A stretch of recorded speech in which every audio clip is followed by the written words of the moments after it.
Komite Reformasi Kepolisian. Minggu depan.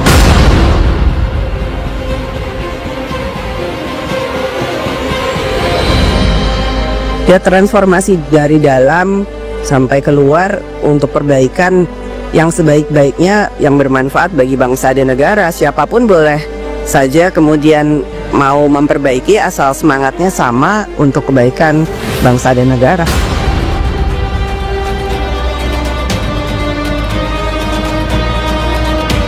Tanpa ada reformasi politik di tingkat pemerintah, di tingkat DPR, terkait dengan kebijakan sosial, ekonomi, akan sulit untuk kita berharap reformasi Polri dan reformasi TNI itu benar-benar bisa tercapai.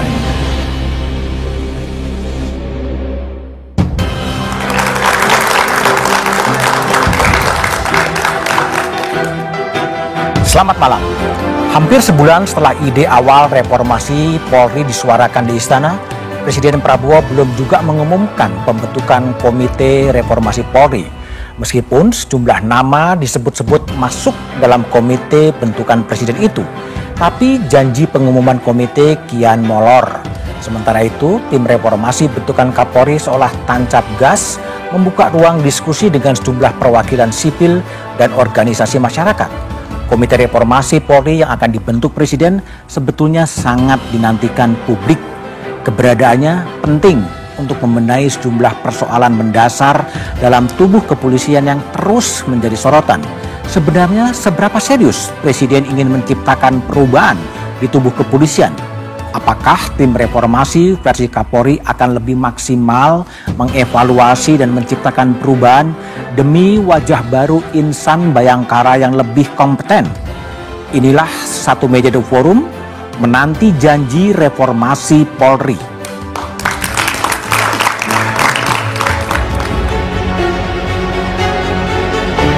Teka-teki Komite Reformasi Polri yang direncanakan Presiden Prabowo Subianto mulai menunjukkan titik terang. Sinyal Presiden akan segera mengumumkan dan melantik anggota Komite Reformasi Polri disampaikan Mensesnek Prasetyo Hadi.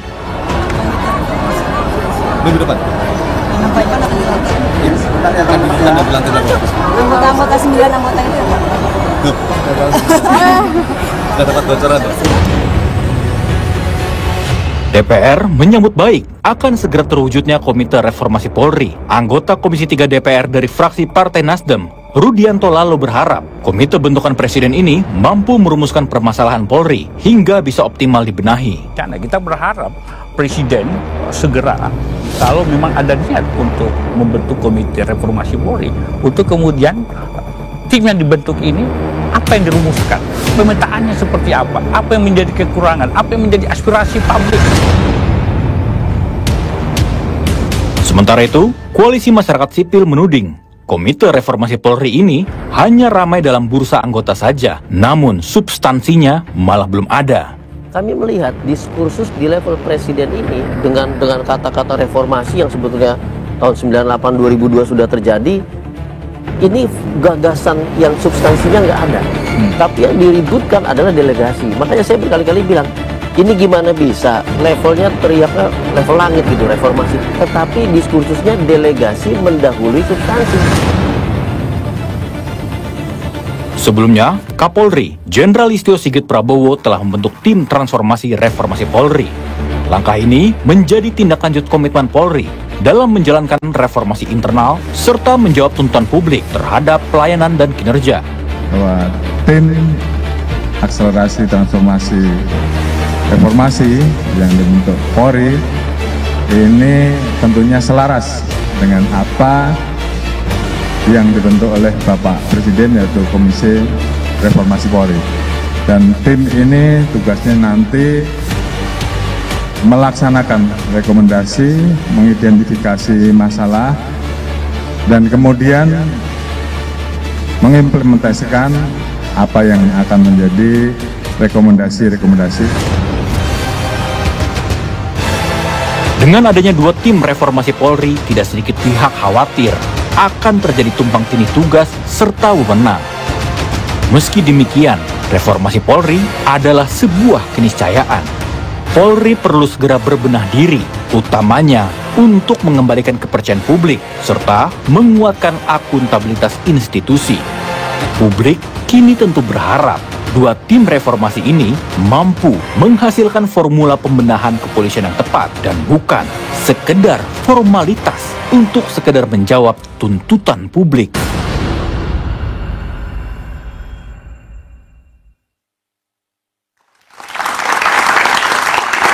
Menanti janji reformasi Polri adalah tema Satu Meja The Forum malam ini. Telah hadir di studio Komisaris Jenderal Purnawiran Ito Sumardi, Pak Ito, Ketua Penasihat Ahli Kapolri. Kemudian ada Khairul Anam, Komisioner Kompolnas, malam Mas Anam. Lalu kemudian ada Mbak Aspinawati, dosen hukum dari Sekolah Tinggi Hukum Jentera. Kemudian ada Mas Sudirman Said, tokoh Forum Warga Negara yang juga Rektor Universitas Harkat Negeri. Dan anggota DPR dari Komisi 3 Nasir Jamil. Malam, Pak Nasir. Saya akan mulai diskusi dari Pak Ito. Pak Ito, bisa diupdate tim reformasi dan transformasi kepolisian itu sudah selesai tugasnya atau sampai di mana sebetulnya? Ya, jadi begini Mas Budiman. Pertama, dalam setiap perubahan tentunya kan diperlukan namanya kesadaran untuk berubah dan kemauan. Nah, sejak pada saat kejadian bulan Agustus itu Pak Kapolri sudah langsung mengambil inisiatif dan proaktif ya. Ini jauh sebelum pertemuan daripada tokoh-tokoh Gerakan Nurani Bangsa saat itu. Kemudian beliau membentuk namanya tim akselerasi transformasi Polri. Kenapa tidak menggunakan reformasi? Karena reformasi sudah berjalan pada tahun 89 dan 2002. Saat itu Pak Nasir Jamil juga di Komisi 3. Nah, kemudian tim ini bekerja tentunya bukan mendahului daripada keinginan daripada Bapak Presiden atau wacana yang digulirkan, tetapi karena untuk memenuhi harapan masyarakat saat itu. Nah, tim reformasi yang dibentuk ini adalah terdiri daripada 52 orang perwira aktif dari berbagai fungsi. Oke, pertanyaan saya gini, Pak Ito, mau saya potong. Apakah itu sudah selesai atau masih butuh waktu lagi? Sudah. Sudah selesai? Sudah, dan kebetulan saya bawa buku-bukunya atau konsepnya yang sudah dibuat. Ini ada. Itu buku dari tim 52 itu? Ya, dari tim 52 itu mereka sudah melakukan namanya reformasi dari masing-masing fungsi SDM, fungsi perencanaan, kemudian fungsi peralatan, dan juga sampai dengan fungsi operasional. Nah, 52 itu didampingi selama ini oleh penasihat ahli Kapolri masing-masing bidang fungsi sesuai dengan bidang ilmu yang terkait ya saat. Artinya tim reformasi sudah menyusun hasilnya buku tebal itu. Ya, ini semuanya sudah dibuat ini. Nah, sekarang sudah dibuat dalam buku kecil ya, buku kecil yang namanya do and don't. Do itu adalah apa yang harus dilakukan, don't itu apa yang tidak boleh dilakukan. Misalnya apa Pak? Yang paling konkret gitu? Ya, misalnya penampilan. Penampilan itu dari mulai anggota Polri aktif sampai dengan keluarganya, mereka itu dilarang untuk menggunakan misalnya barang-barang yang istilahnya branded, nggak boleh flexing dan lain sebagainya. Nah, kalau misalnya dia melakukan, maka ada namanya tim pengawas yang akan melakukan namanya tindakan melalui Komisi Kode Etik, tentunya pelanggaran kode etik. Nah, ini sudah dibentuk juga tim pengawasnya. Ini akan berjalan selama 3 bulan ke depan untuk sampai dengan akhir tahun ini. Sehingga ini yang sudah dilakukan oleh Polri jauh sebelum ada wacana untuk dibentuknya komite. Jadi artinya gini, tim transformasi sudah menyelesaikan tugasnya. Sudah. Ya? Dan itu sudah disebarkan kepada anggota. Sudah disebarkan ke seluruh anggota, kemudian dilakukan pada saat itu juga langsung dipimpin Pak Kapolri melalui Zoom. Pada Mas Anam sebagai Kompolnas mengikuti juga perkembangan dari tim reformasi atau polisi yang sudah selesai sebetulnya pekerjaannya. Iya, kami mengikuti 2 tim ini. Satu tim memang di internal kepolisian, satunya yang mau dibentuk oleh Pak Presiden. Kalau yang tim internal kepolisian kami memang ngawasi gitu ya. Ngawasi apanya? Prosesnya. Prosesnya termasuk juga beberapa item penting. Misalnya soal bagaimana pengawasan. Ya, baik pengawasan internal maupun pengawasan eksternal. Lah, kalau pengawasan eksternal misalnya yang dilakukan oleh Kompolnas, bagaimana momentum saat ini menjadikan Kompolnas jauh lebih efektif, jauh lebih independen. Nah, itu juga ada diskusi di situ dan penerimaan rekan-rekan kepolisian terhadap efektivitas kerja dari Kompolnas, karena tidak semua bisa terbuka ya. Ada, kalau misalnya ngomong wilayah, tidak semua happy dengan adanya Kompolnas, tapi bagaimana dengan komitmen Kompolnas yang lebih efektif. Nah, itu yang sedang kami juga lakukan. Baik. termasuk juga di internal Kompolnas juga bikin diskusi juga dengan Tapi berbagai diskusi-diskusi itu buat apa ya kemudian ya, kalau nggak dirasakan oleh publik ya? Lah, pertama memang kami memastikan bagaimana persepsi soal independensi Kompolnas. Oh, gitu. Jadi kami ngajak. Jadi polisi mereform, Kompolnas mereform dirinya sendiri gitu ya? Iya dong. Harus momentum ini harus juga dipahami sebagai momentum reformasi Kompolnas agar Kompolnas jauh lebih independen. Karena karakternya susah kalau mau independen. Ya, oke, baik, Bang Natsir. Sebagai pengawas kepolisian, ya, lembaga kontrol dari pemerintah gitu. Apa yang Anda baca? Pak Prabowo mengatakan akan membentuk komite reformasi, Pak Prasetyo Adi mengatakan minggu depan ya minggu-minggu ini, tapi sampai sekarang belum juga terbentuk. Baik, jadi Mas Budiman sebelum sampai segitu saya mau misalnya mau tanya sama Mas Budiman ini. Misalnya Mas Budiman itu beli peci atau ada peci, ketika dipakai di kepala pecinya kekecilan. Nah, yang mau kita perbaiki pecinya atau kepalanya? Pecinya? Nah, pecinya kan, bukan kepalanya kita kecilin, tapi pecinya lah yang kita besar. Emang yang mau dikecilin siapa? Ini bukan soal kecil atau besar, tapi ini persoalan mengubah. Analoginya kan mengecilkan apa yang mau dikecilkan? Ya, jadi kita ingin, ada keinginan mengecilkan kepolisian. Ya, tadi salah satunya kan yang disampaikan oleh Pak Ito, bagaimana penampilan-penampilan itu dikecilkan sehingga kemudian tidak dibesar-besarkan, dan itu pun sebenarnya bukan menjawab masalah juga sebenarnya. Iya. Nah, oleh karena itu saya katakan, kalau kami melihat bahwa sebenarnya sejak 98 sudah ada reformasi, semacam roadmap kepolisian. Tapi ada 98, bahkan waktu itu diawali dengan semacam buku biru reformasi di kepolisian. Lalu ada grand strategi, ya kan?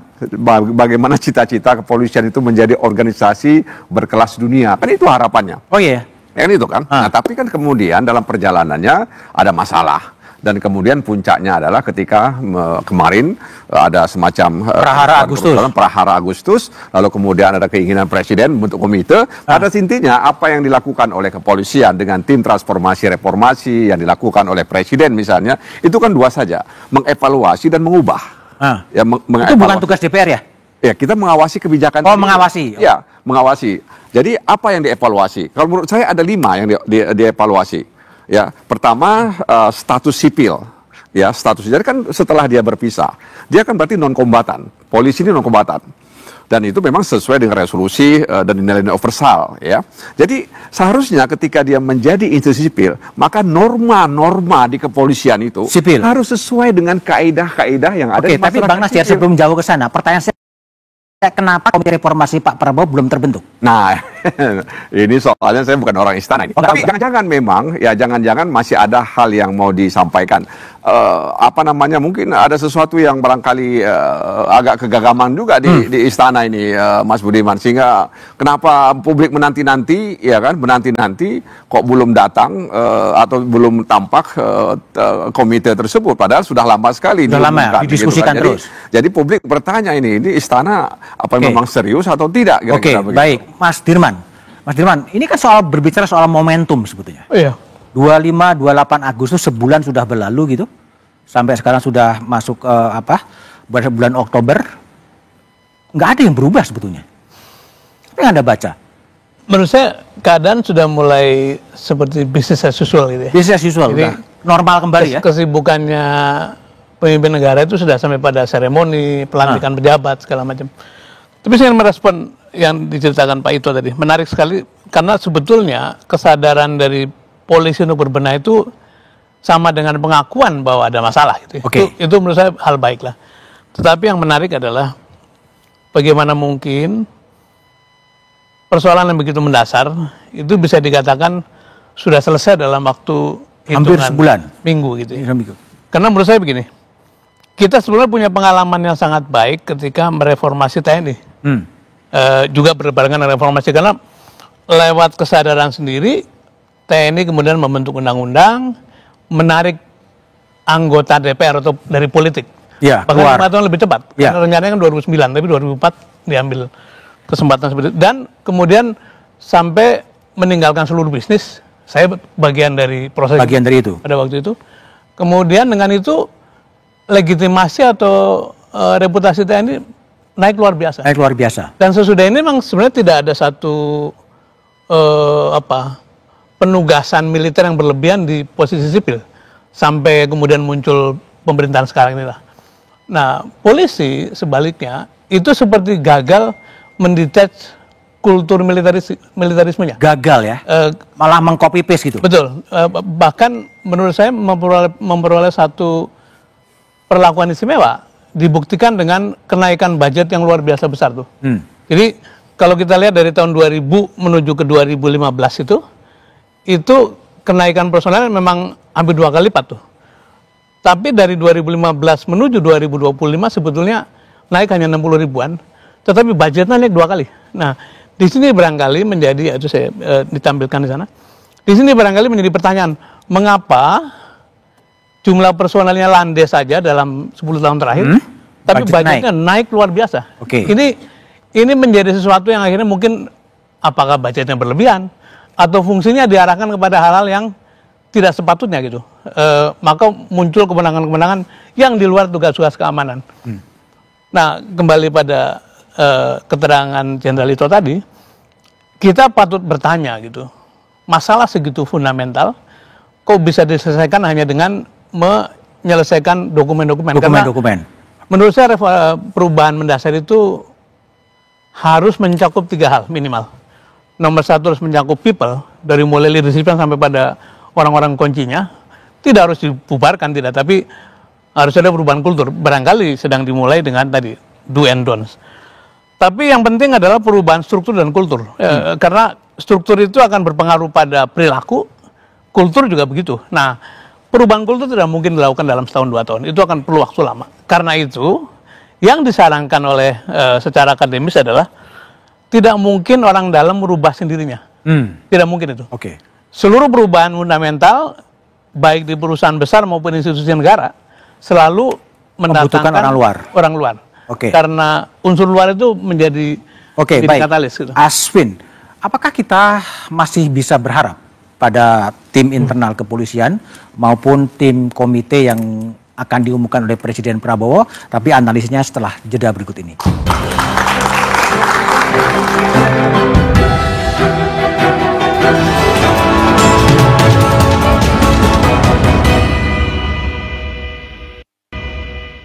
Jadi saya kira kalau kita nggak mereform diri kita sendiri, tentunya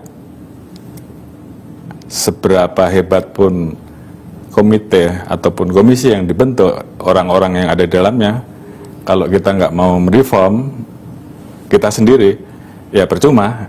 Jadi justru dengan kita bentuk tim yang kemudian memiliki semangat yang sama untuk melakukan reform, melakukan transformasi perbaikan, tentunya ini menjadi penting karena semangatnya ini kemudian menjadi sama dengan apa yang menjadi harapan dan kebijakan dari Presiden pada saat membentuk tim komite. Dan juga ini saya pikir juga ini yang menjadi harapan publik. Sekali lagi, reform itu memang harus dilakukan dari dalam oleh kita. Asfinawati, Pak Kapolri bilang reform, transformasi. Dalam bayangan Anda, reformasi seperti apa sih yang Anda bayangkan sebenarnya? Sebetulnya sederhana tapi susah luar biasa. Pertama, apakah orang kalau masuk kantor polisi merasa aman? Karena terus terang aja sebagai pengacara pun saya merasa terancam, keadaan. Iya, nggak semua, tentu saja tidak semua ya. Karena pendekatan militeristik. Nah, kemudian harus ada quick win yang cepat. Misalnya? Gitu ya, misalnya kalau ada orang hilang barang, lapor polisi ketemu dan cepat. Ada orang ngelapor tindak pidana, tidak ada undue delay atau penundaan berlarut, langsung ada penegakan hukumnya. Atau juga penegakan hukum ketika orang jadi tersangka itu secara berkeadilan ya. Kan kita dengar ada kriminalisasi. Nah, jadi saya pikir kalau hal-hal yang menyangkut masyarakat itu langsung terasa, pasti dukungan kepada Polri juga akan. Sekarang sudah terasa belum?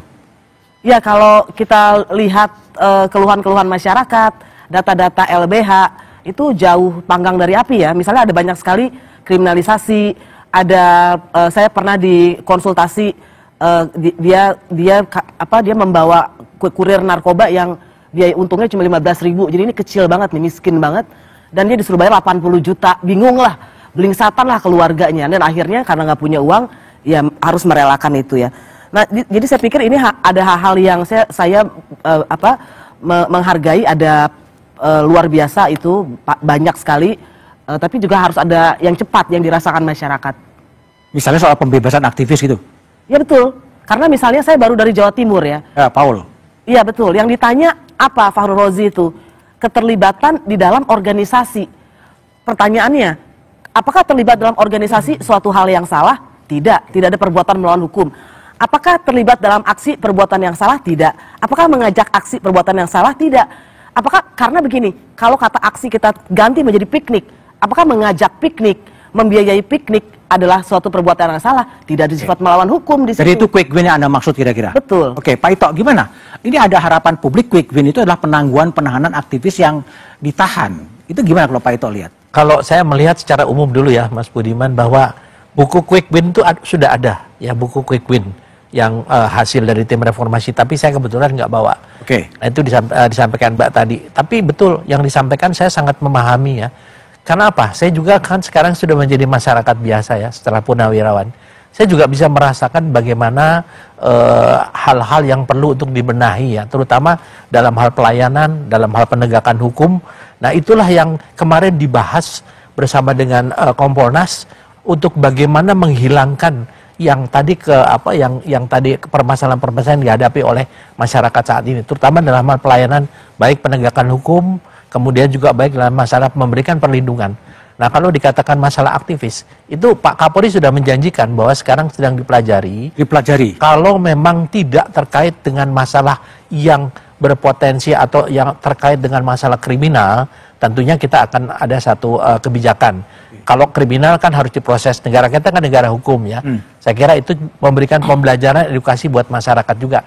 Jadi bukan berarti seorang aktivis terus harus dilepaskan semua, tidak. Tapi harus betul-betul dilakukan pendalaman apakah yang bersangkutan ini masih bisa dibina atau tidak, demikian. Oke, Mas Dirman, ini kembali kepada concern dari Asvin ya soal aktivis ya. Kalau Pak Presiden kan mengatakan evils gitu, bahkan yang merusuh itu menjadi musuh gitu kan sebetulnya. Tapi kenapa ini ada Sinta Nuria, Bu Sinta, ada banyak orang minta penangguhan tidak direspon juga sebetulnya sebagai bentuk quick win. Menarik tadi yang disampaikan oleh Pak Kapolri ya. Beliau katakan sehebat apapun tim bentukan Pak Presiden, kalau di dalam tidak merespon, tidak ada gunanya. Kurang lebih begitu. Menurut saya itu statement of resistance.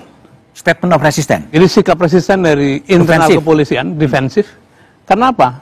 Kebalik Pak Kapolri, justru masyarakat ingin mengatakan, you have problem gitu. You have problem.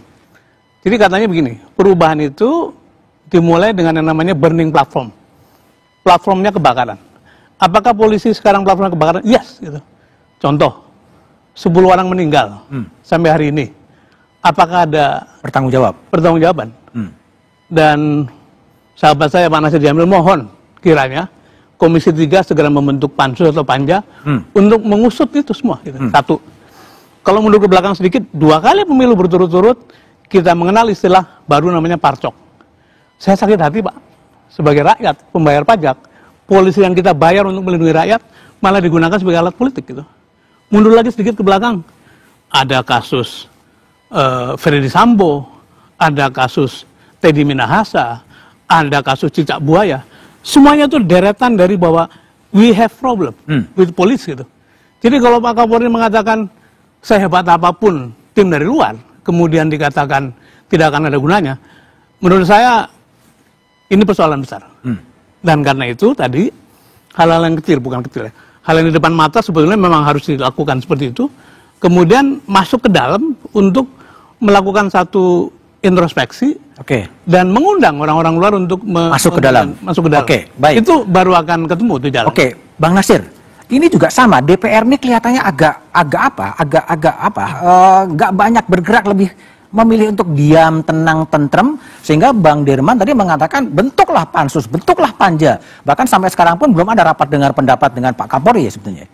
Ya, memang beberapa masa sidang ini tidak ada agenda. Tidak ada agenda? Tidak ada agenda. Yang nentuin agenda siapa? Kapolri, ya tentu pimpinan. Oh, pimpinan. Pimpinan itu siapa ya? Ke Komisi 3? Komisi 3 yang mengagendakan, sehingga kemudian kita lebih fokus ke daerah-daerah. ke daerah-daerah. Kenapa lebih fokus ke daerah? Ya karena juga masalahnya ada di daerah. Oh, ada di perhara Agustus bukan masalah? Ya sebenarnya kalau di wilayah ini bisa diselesaikan masalahnya, dia tidak akan sampai ke atas, gitu ya. Bahwa kemudian ada masalah soal prahara Agustus, ya, dan itu juga kan sedang dibicarakan. Jadi secara tidak resmi kita beberapa teman anggota Komisi 3 misalnya dan lintas fraksi dan komisi juga sedang membicarakan soal itu. Ya upaya-upaya dibicarakan untuk diam-diam. Ya untuk mendorong. Nah, ya tentu saja bukan diam dalam arti sembunyi-sembunyi gitu Mas Budiman. Tapi kita coba matangkan. Oke, tapi respon dari Bung Dirman tadi mengatakan bentuk pansus, bentuk panja soal prahara Agustus gitu? Ya tentu saja kita pertimbangkan ya. Sebab kan di DPR itu kan kolektif kolegial gitu ya. Tidak bisa saya sendiri kemudian ujuk-ujuk begitu. Kan harus kita ajak teman-teman musyawarah mufakat gitu. Ya bukan, ya musyawarah itu kan bahagian pengambilan keputusan. Tapi ini kan soal bagaimana kita menyamakan cara kita berpikir dan melihat peristiwa itu, ya. Dan kemudian kita coba mitigasi kendala-kendala yang kita hadapi kalau misalnya ada kendala terkait dengan upaya seperti yang disampaikan oleh Mas Dirman tadi itu. Oke, baik, Mas Anam. Ini orang sipil sebetulnya menginginkan agar prahara Agustus ini dibuka sebetulnya. Tim independen akhirnya juga udah hilang begitu saja kan, sampai Mas Dirman meminta Bang Nasir agar DPR-nya berteriak lebih agresif dikit lah, kan mewakili rakyat gitu. Nah kalau Kompolnas dengan komite ini, apakah ini bisa terungkap sebetulnya prahara Agustus apa yang terjadi? Saya kira kalau bayangan kami ya kerja komite adalah kerja-kerja yang konseptual, roadmap bagaimana perubahan, dan sama dengan yang di internal. Tapi kalau yang di internal itu kan sebenarnya kalau kami berinteraksi dengan pihak Mabes ya, dengan Pak Kapolri CS, itu dia mempersiapkan bahan, karena memang saking banyaknya mempersiapkan bahan, agar kalau komite ini ada, akselerasinya cepat.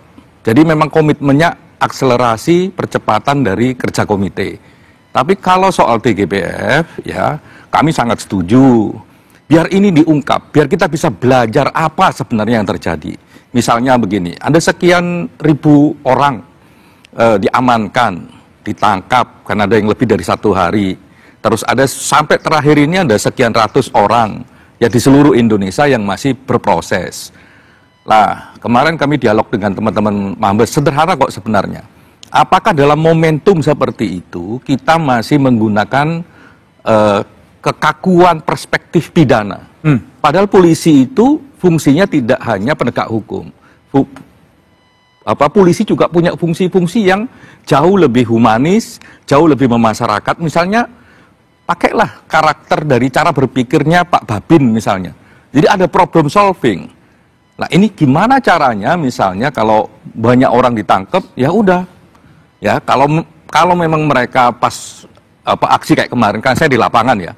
Anda yang membakar dan sebagainya, sampai limit tertentu ya panggil gurunya, balikin ke sekolah. Jadi satu komunitas bersama, ekosistem bersama. Jadi kita punya kebutuhan memang, ekspresi pendapat itu masih tetap bisa berjalan, tapi keamanan, ketertiban juga masih bisa ditumbuh kembangkan kesadarannya.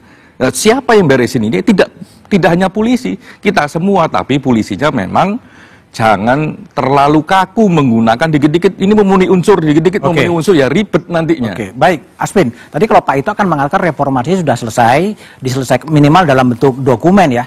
Tapi kan Anda merasakan belum, sebetulnya masih banyak pekerjaan. Gimana Anda berharap lebih jauh terhadap komitenya Pak Prabowo maupun timnya di kepolisian? Ya, pertama, kalau saya percaya bahwa keamanan harus dipegang oleh polisi. Karena ada banyak kan nuansa-nuansa, ayo kita kembalikan tentara. Saya tidak berada pada posisi itu sangat berbahaya. Jadi polisi harus didukung untuk terus memegang keamanan. Nah, karena itu polisi juga harus menunjukkan bahwa dia bisa dipercaya kepada masyarakat dan dia bisa dicintai oleh masyarakat. Gitu ya. Misalnya menurut saya memang ada kadar-kadar yang polisi kaku. Tapi ada hal-hal tertentu kriminalisasinya nggak kaku. Karena saya mengajar hukum pidana, itu ada yang namanya sifat melawan hukum, kausalitas. Itu kausalitasnya apa? Orang ngajak aksi, terus kemudian ada orang ngebakar. Kan dia nggak ngajak membakar. Orang menggerakkan itu hanya yang dia gerakkan. Kalau dia ngajak orang jalan-jalan, orang itu nabrak orang, kan dia nggak bertanggung jawab atas tabrakan. Jadi saya pikir kasus yang paling nyata ini, Agustus ini, akan menumbuhkan lagi kepercayaan publik. Dan sesudah itu, ya kasus-kasus penegakan hukum itu adalah jantungnya dari kepolisian ya. Karena tugas keamanan dan ketertiban itu yang paling terasa adalah ke penegakan hukum. Jangan melakukan kriminalisasi, jangan meminta uang dalam kasus-kasus di kepolisian dan lain-lainnya. Jangan melakukan kekerasan. Ada banyak sekali torture yang masih terjadi di Polres, di Polda ya. Oke, jadi apa sebetulnya ending dari komite reformasi yang akan dibentuk oleh Presiden maupun tim internal kepolisian? Apakah akan berujung pada sebuah reposisi atau reformasi di tubuh kepolisian melalui revisi Undang-Undang Polri? Kita bahas setelah jeda berikut ini.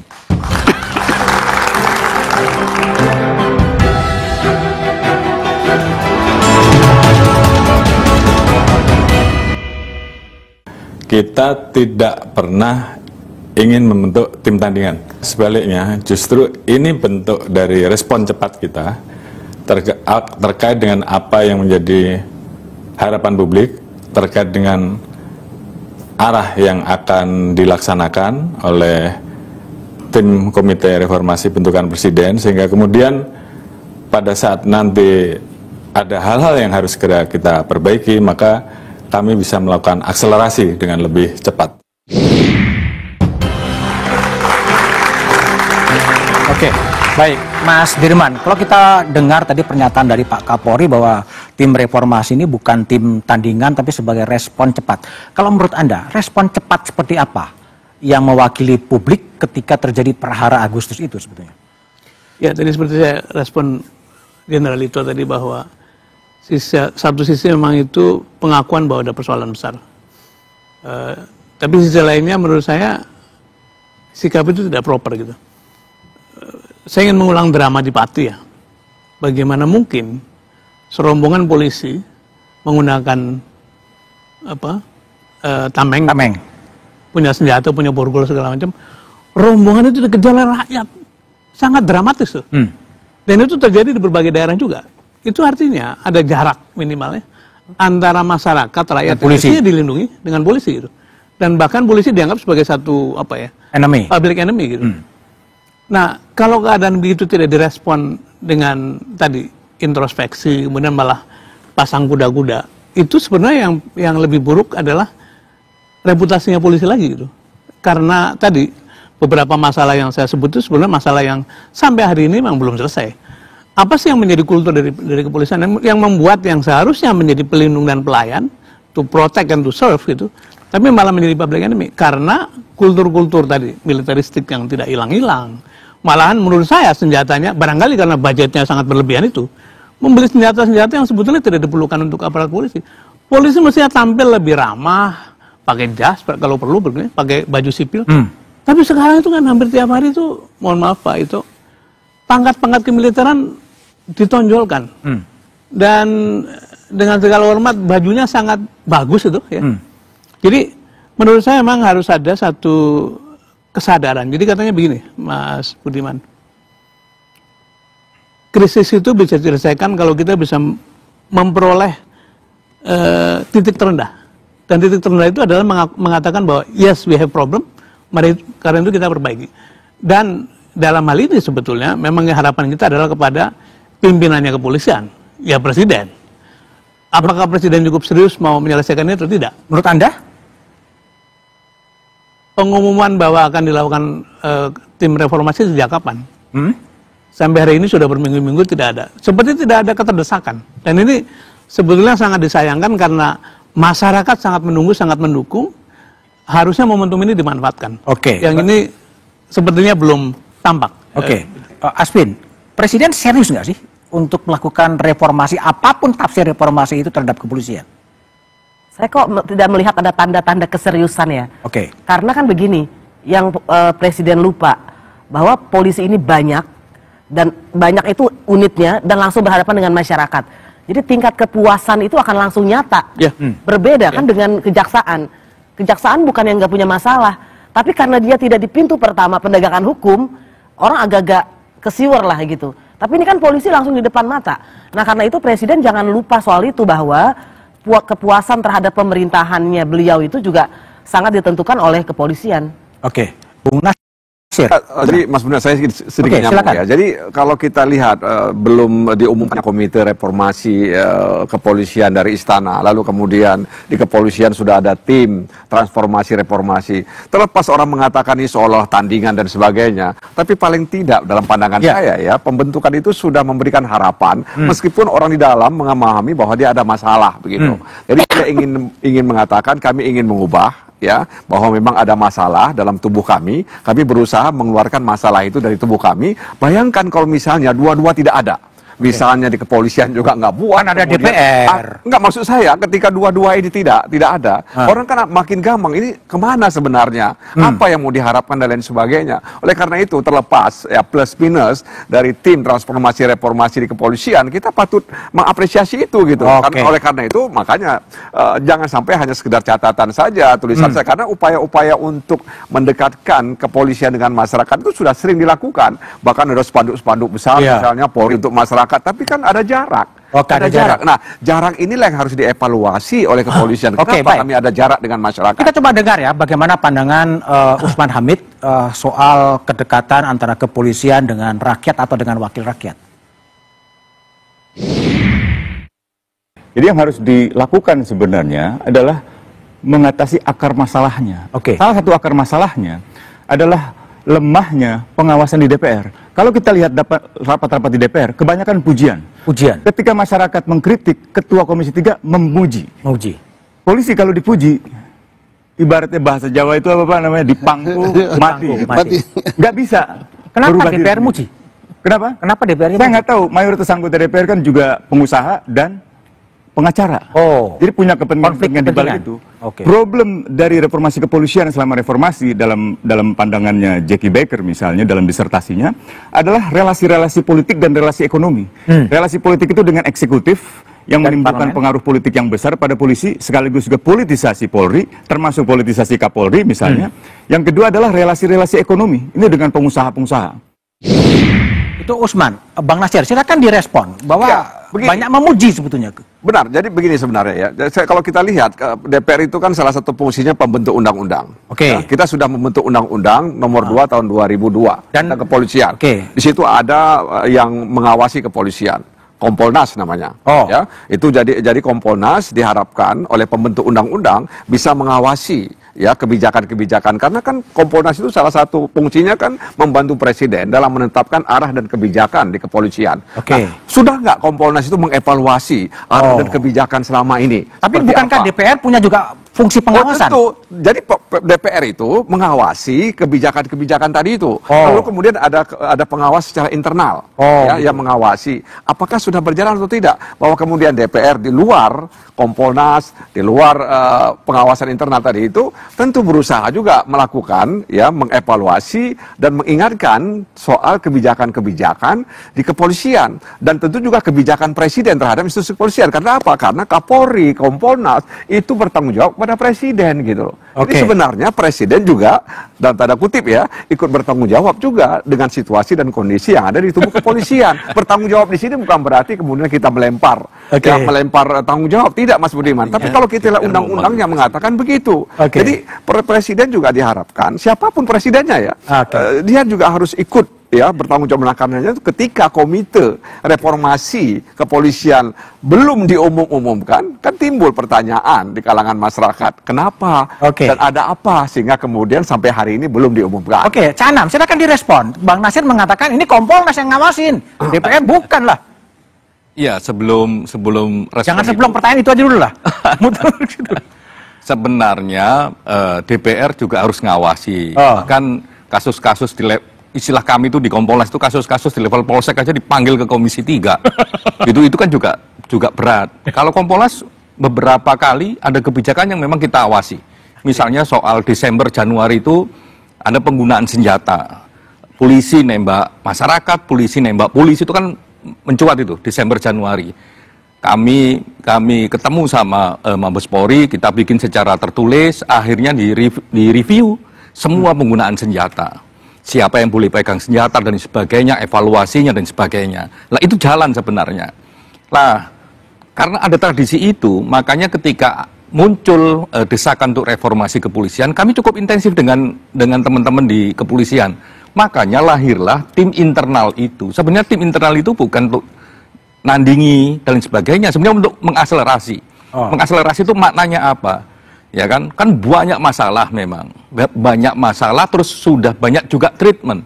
Tapi juga banyak kegagalan. Nah, itu yang harus disampaikan nanti berjumpa dengan komite yang dibikin oleh presiden. Sehingga tim kepresidenan ini yang nanti bekerjanya ya pasti sekian bulan saja, itu langsung tajam gitu loh.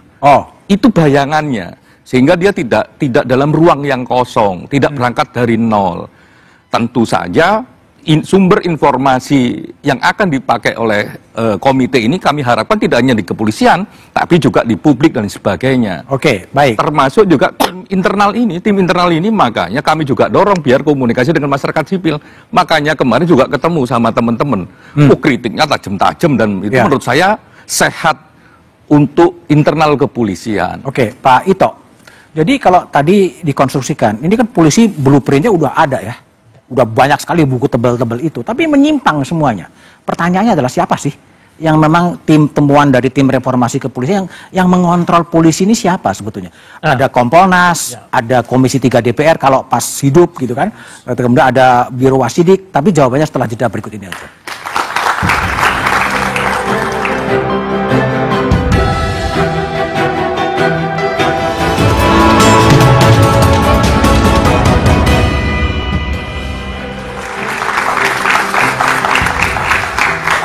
Oke, Pak Ito, dari hasil kajian tim reformasi internal polisi, sebetulnya penyimpangan dari blueprint itu karena memang menyimpang begitu, atau tidak ada yang ngawasin? Dan yang ngawasin siapa sih kepolisian ini sebenarnya? Yang pertama mungkin perlu saya sampaikan bahwa permasalahan di kepolisian ini dengan masyarakat itu ibaratnya gunung es. Jadi hanya karena pemicu masalah dengan almarhum Afan itu, kemudian terjadilah, pecahlah ini semua yang berada di bawah permukaan. Nah, kemudian tentunya kita dalam tim reformasi itu 3 hal yang dilakukan. Pertama, kita meneliti atau mengkaji apa akar permasalahannya. Kemudian faktor penyebab kenapa demikian. Yang ketiga adalah bagaimana supaya ke depan tidak terjadi. Nah, menjawab pertanyaan Mas Budiman, memang di sini kan yang paling krusial adalah faktor pengawasan dan faktor kepemimpinan, leadership. Ya, kalau namanya pengawasan dan leadership ini akan diperkuat, maka ini tentunya untuk apa yang sudah dibuat dalam blueprint, norma-norma yang dibuat selama ini tidak akan ada penyimpangan, apalagi kita sudah punya kode etik. Nah, sekarang yang dilakukan dalam tim reformasi ini, kita sekarang membuat blueprint yang akan dilaksanakan berdasarkan tadi faktor-faktor permasalahannya, faktor penyebabnya, kemudian bagaimana untuk kita melakukan perubahan di sana. Nah, nanti pada saat pelaksananya tim pengawas inilah yang bertanggung jawab bersama dengan Kompolnas. Siapa itu tim pengawas? Tim pengawas dari Polri dan Kompolnas. Ini akan melihat apakah yang dibuat segini tebal, yang sekarang sudah dibuat di dalam satu ringkasan untuk yang praktis, dilaksanakan atau tidak. Nah, kalau nanti pada saat pelaksanaannya ternyata masih begitu saja, seperti harapan Mbak Aswani tadi, saya kira ya mungkin harus dilakukan satu pengkajian lagi. Tapi tekad daripada Pak Kapolri adalah bahwa apa yang sudah kita lakukan ini paling tidak harus bisa menumbuhkan kembali kepercayaan masyarakat kepada Polri. Itu tekad. Oke, baik. Bung Anam, Komite Reformasinya Presiden, apakah nanti juga akan mengungkap sebetulnya apa akar masalahnya per Agustus itu? Saya kira itu juga menjadi bagian penting ya, karena itu kan konteks ya, konteks untuk melihat berbagai masalah yang ada.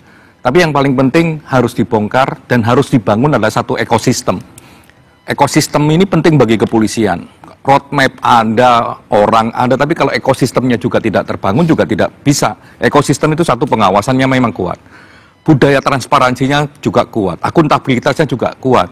Sehingga harapan masyarakat tidur nyenyak di malam hari dengan keamanan yang maksimal, dengan pendekatan yang humanis itu bisa tercipta. Dan saya sepakat dengan Bu Aswin tadi bahwa aktor utama keamanan dalam negeri ya nggak boleh selain kepolisian dan termasuk juga penegakan hukum. Karena kalau ekosistem penegakan hukum ada juga instansi yang lain yang sebenarnya bukan civilians ya, bukan institusi sipil ya, ekosistemnya nggak bisa gerak dengan baik. Karena itu yang juga persoalan. Ya, jadi keterlibatan masyarakat dalam konteks ini penting untuk memastikan ekosistem tersebut ada Oke, bagi baik. kepolisian kita. Oke, Aswin, kalau seandainya Anda ditunjuk sebagai komite reformasinya Pak Prabowo, apa yang Anda mau kerjakan? Ya pasti pertama saya akan membuka suara masyarakat untuk membuat laporan kepada tim ini sebanyak-banyaknya di seluruh Indonesia. Karena dari kesaksian mereka lah kita bisa tahu masalahnya. Dan dari pengalaman saya berbelas-belas tahun menangani kasus, sebetulnya ada beberapa masalah yang utama adalah korup dan karena itu penegakan hukumnya nggak sesuai dengan apa adanya. Jadi kalau yang bisa menjadi selama yang bisa menjadi pejabat di Polri bukan orang yang paling jujur dan bukan orang yang paling pinter, tapi karena ada kedekatan-kedekatan, ya Polri itu sulit untuk berubah. Oke, baik. Mas Dirman, pertanyaan saya sama dengan pertanyaan Aswin. Anda berpengalaman melakukan reformasi di TNI. Kalau sekarang Anda diminta memimpin reformasi di kepolisian, apa yang pertama kali Anda rekomendasikan? 3 aspek tadi. Nomor 1 adalah people, dari mulai leadership sampai lapis-lapis utamanya. Yang kedua adalah struktur. Yang ketiga kultur. Tapi menunggu 2 ini kan perlu pematangan. Jadi yang paling cepat sebetulnya adalah melakukan penyegaran kepemimpinan across the board gitu. Across the board. Karena pemimpin itu biasanya membawa kultur baru. Tapi saya mau sampaikan satu hal begini, Mas. Kita tahu persoalan-persoalan dasar kepolisian adalah budaya yang korup. Dan saya harus katakan terus terang untuk atas nama pembelajaran publik, Pak Ito saya kira prihatin dengan situasi Akpol sekarang. Sekarang ini kalau dulu zaman kami muda ini masuk Akpol sangat bangga, 1-2 orang itu ditunjuk-tunjuk. Kalau itu koneksinya si anu-anu. Sekarang kebalikan, Mas. Kebalikan. Yang masuk beneran tuh anomali saja gitu. Tapi kebanyakan adalah sudah titipan macam-macam. Dan semua menjadi rahasia umum bahwa masuknya pun sudah mulai bayar-bayar.